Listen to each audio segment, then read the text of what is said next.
Hey everybody, Joe Joseph here for thedailysheeple.com, and this is your new shot, and by God, look at this, it's Freaky Friday, and so in the spirit of Freaky Friday, let us for a second throw our tinfoil hats on and peruse what's going on over in the UK in the Daily Star, who are highlighting the fact that scientists are building the world's most powerful super lasers that can rip holes in space.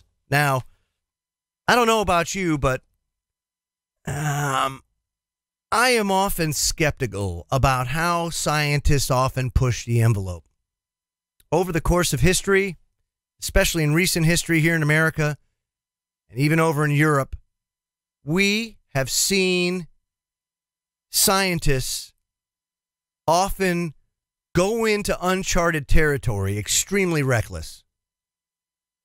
And I believe this here also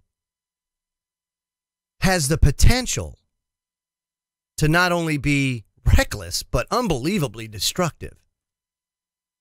And I love how this starts out. Dolphins in Shanghai, China, have been designing the world's most powerful laser.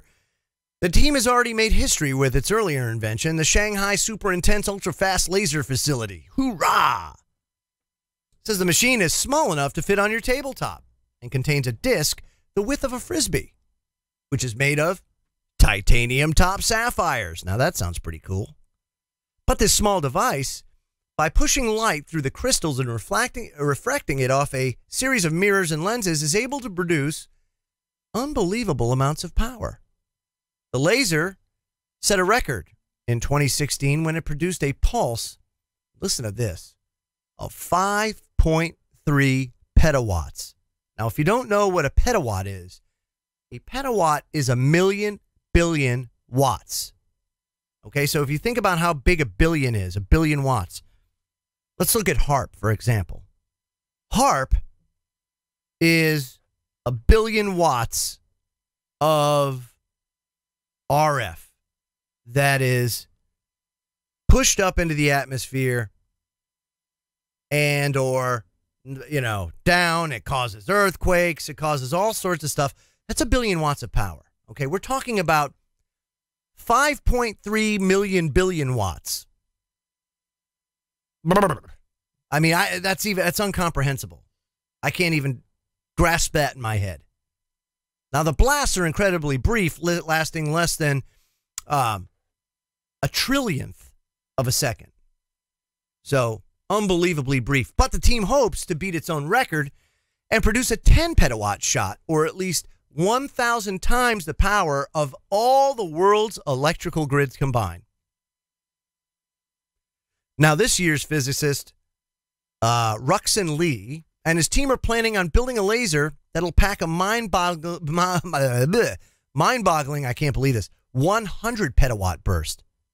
Calling the Station of Extreme Light, the team hopes a laser will be able to tear a hole in the fabric of space, a phenomenon known as breaking the vacuum. The sci-fi sounding process would involve using the highly concentrated beam of light to tear electrons and antimatter positrons from space to prove Albert Einstein's famous E equals MC2 theory is true. Lee explained what the significance of this is. Quote, "It would mean that you could generate something from nothing." Now, the incredibly powerful laser could be used to make particle acceleration far cheaper and easier to do, making the Large Hadron Collider in CERN obsolete. This is something that they've been working on for quite some time at CERN, and it's interesting that they're doing this in China. This is basically, for lack of a better term, a tabletop particle accelerator. And something that fits on a tabletop that is more powerful than CERN itself. And of course, CERN's whole idea and whole process is to do exactly that, to rip a hole in the veil. When you do that, and we're talking about a 100 petawatt shot. That is so much more powerful than CERN ever was. And if these people are doing this, I wonder, what kind of doors are they opening when they rip a hole in the fabric of the veil? You know, the veil was opened up the last time, just so everybody knows, when Christ was crucified, that veil was torn open. It hasn't happened in quite some time. I mean, they have been doing it. I don't think they've been successful. Maybe they have. Who knows? But I can tell you that people who love power are never satisfied with power. And they're always pushing for more and more and more. And they don't think about the destruction or the risk that's involved. And last time I checked, China or any other of these scientific organizations across the globe have asked your permission to screw around with your environment, to the air we breathe, and to the food we eat, and to our environment around us, whether it be space or time or anything else. Folks, that's ours. And it's not theirs to just go and toy with. Not unless we have a debate, a discussion. And that's one thing that unfortunately doesn't happen, because they know that if they did bring this to the attention of people, that they would never go for it. And of course, people would say, well, then humanity would just never advance. We'd be stuck wherever we are. Well, you know what? That's not necessarily a bad thing either. Like I said, I don't poo-poo technology, but when it comes to violating things that we all have a collective right to, that's where I have a rub.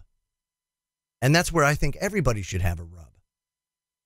We really need to pay more attention to some of the things that they're doing and shine a light on the things that are happening in the darkness and in the shadows. And there are some very concerning experiments that are going on, not just in China, but everywhere, that should have you not spooked, not scared, but pissed and motivated to get out there and to expose it.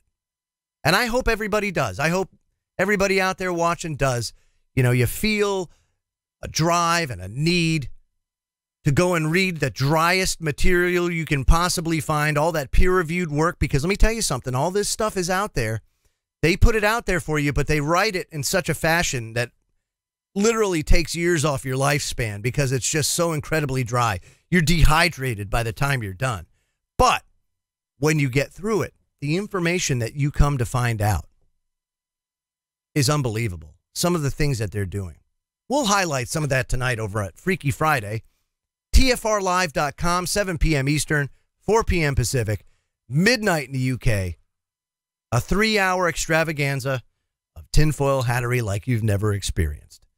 I'm Joe Joseph. This was thedailysheeple.com's news shot. Feel free to comment below and visit our website at thedailysheeple.com.